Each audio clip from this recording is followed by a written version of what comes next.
नमस्कार, आपका स्वागत है आपके अपने चैनल वास्तु गुरु में।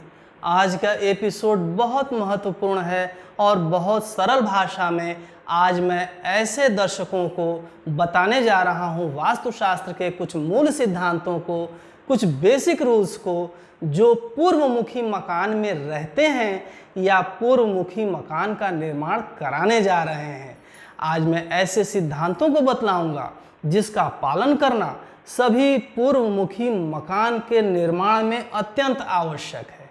यदि आज बताए गए नियमों का आप पालन करते हुए अपने कमरे, किचन, लैट्रिन, बाथरूम, सीढ़ी आदि के निर्माण के साथ साथ यदि सभी निर्माण सही हैं, परंतु जो बात मैं आज बताने जा रहा हूँ इन सिद्धांतों का पालन नहीं कर रहे हैं, तो आपको उस घर में रहने से सुख, शांति और समृद्धि का वह अनुभव नहीं होगा जो होना चाहिए। यदि आप आज बताए गए नियमों का पालन करते हुए घर का निर्माण करते हैं तो आप सुख, शांति और समृद्धि से रहेंगे। आपका और आपका परिवार विकास करेगा एवं घर में खुशहाली आएगी। तो आज के एपिसोड को अंत तक ध्यान से सुनिए और कुछ बताई गई मूल बातों को नोट कर लीजिए। इससे पहले हमारे चैनल को सब्सक्राइब, लाइक और शेयर करें एवं बेल आइकॉन जरूर दबाइए, जिससे आने वाले एपिसोड की पहली सूचना आपको मिल सके।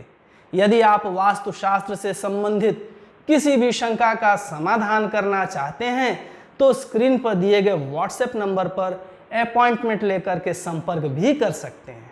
प्राकृतिक रूप से पूर्वमुखी मकान अथवा पूर्वमुखी जमीन सबको सुलभ नहीं होता है, क्योंकि पूर्व दिशा सकारात्मक ऊर्जा की दिशा मानी जाती है। सूर्योदय पूर्व दिशा से होता है, तो घर में आने वाली सूर्य की पहली किरण यदि आपका मकान या जमीन पूर्वमुखी होगा तभी उसमें प्रवेश करेगी। यदि आपको ऐसी जमीन मिल गया है, आपको ऐसा प्लॉट मिल गया है, तो यह अत्यंत भाग्यशाली हैं आप।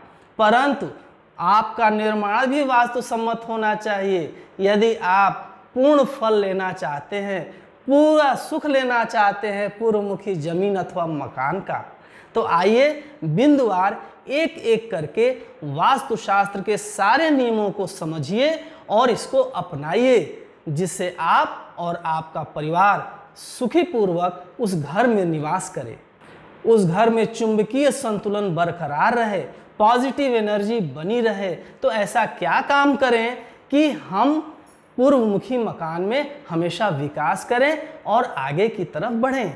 तो हमारी बातों को ध्यान से सुनिए और इसको अपनाइए।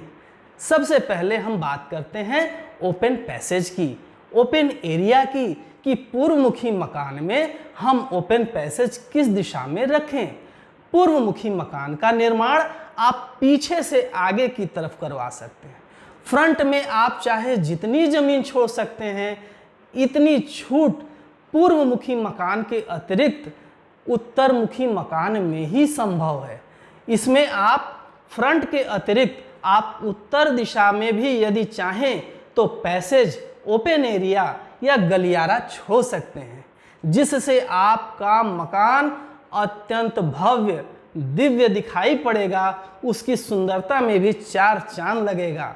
पश्चिम मुखी अथवा दक्षिण मुखी मकान में आप दो तरफ ओपन एरिया नहीं छोड़ सकते हैं, लेकिन पूर्वमुखी मकान में आप दो तरफ से ओपन पैसेज या ओपन एरिया को छोड़ सकते हैं। यह आपके लिए अत्यंत अच्छा है और पॉजिटिव एनर्जी को घर में प्रवेश कराने वाला है। आइए अब हम जानते हैं कि कैसे हमारे घर के अंदर का मैग्नेटिक बैलेंस अधिकतम रहे, मैक्सिमम रहे, चुंबकीय संतुलन अधिकतम बरकरार रहे, जिससे घर में सकारात्मक ऊर्जा का प्रवाह हो और हम हर तरफ से सुख, शांति और समृद्धि से उसमें वास कर सके। इसके लिए मेरे बताए गए छोटी सी बात का आप अवश्य ध्यान रखिए कि आपके घर का दक्षिणी दीवार और पश्चिमी दीवार बाकी दीवारों की अपेक्षा मोटा होना चाहिए और ऊंचा भी होना चाहिए। तभी जाकर के आपके पूर्वमुखी मकान का चुंबकीय संतुलन बरकरार रहेगा, आप सुख, शांति और समृद्धि से रहेंगे। पूर्व की अपेक्षा पश्चिमी दीवार मोटी और ऊंची हो, उत्तर की अपेक्षा दक्षिणी दीवार मोटी और ऊंची हो। यदि आप पुराने मकान में रहते हैं और आपका पूर्वमुखी मकान है और ऐसा नहीं है तो जान जाइए कि चुंबकीय संतुलन आपके घर का सही नहीं है। बहुत से लोग ऐसा सलाह देते हैं कि यदि पश्चिमी दीवार और दक्षिणी दीवार नीची है या पतली है तो आप दक्षिण पश्चिम के कोने पर त्रिशूल लगवा लीजिए। ऐसा करना सही तो है, लेकिन यह स्थायी समाधान नहीं है। यह जान जाइए, यह स्थायी समाधान नहीं है। यह ठीक वैसा ही है कि सर्जरी की आवश्यकता हो और आप 50 mg का टैबलेट दे रहे हैं। तो स्थायी समाधान अगर चाहिए, स्थायी रूप से चुंबकीय संतुलन बरकरार रखना चाहते हैं पूर्वमुखी मकान में, तो आप दक्षिणी दीवार और पश्चिमी दीवार को मोटा और ऊंचा रखें। यही परमानेंट उपाय है। आपका मैग्नेटिक बैलेंस संतुलित रहेगा और आपका परिवार विकास करेगा। आज के एपिसोड में बताई गई बातों को ध्यान में रखकर यदि आप कमरा, किचन, लैट्रिन, बाथरूम आदि का निर्माण सही दिशा में सही स्थान पर करवाते हैं, तभी आपको शुभ फल की पूर्ण प्राप्ति होगी। पूर्वमुखी मकान का निर्माण करवाते समय स्थान का सही होना, कमरे के लिए, सीढ़ी के लिए, किचन के लिए, यह तो आवश्यक है, लेकिन आज बताई गई बातों को अगर आप अवॉइड करके पूर्वमुखी मकान का निर्माण करवाते हैं तो आपको पूर्ण लाभ नहीं मिलेगा। यदि पूर्ण लाभ चाहते हैं तो आज के बताई गई हर बात का आपको ध्यान रखना अत्यंत आवश्यक है। आज का एपिसोड आपको कैसा लगा कमेंट करके अवश्य बतलाइएगा। मिलते हैं अगले एपिसोड में नई जानकारी के साथ। देखते रहिए आपका अपना चैनल वास्तु गुरु। नमस्कार।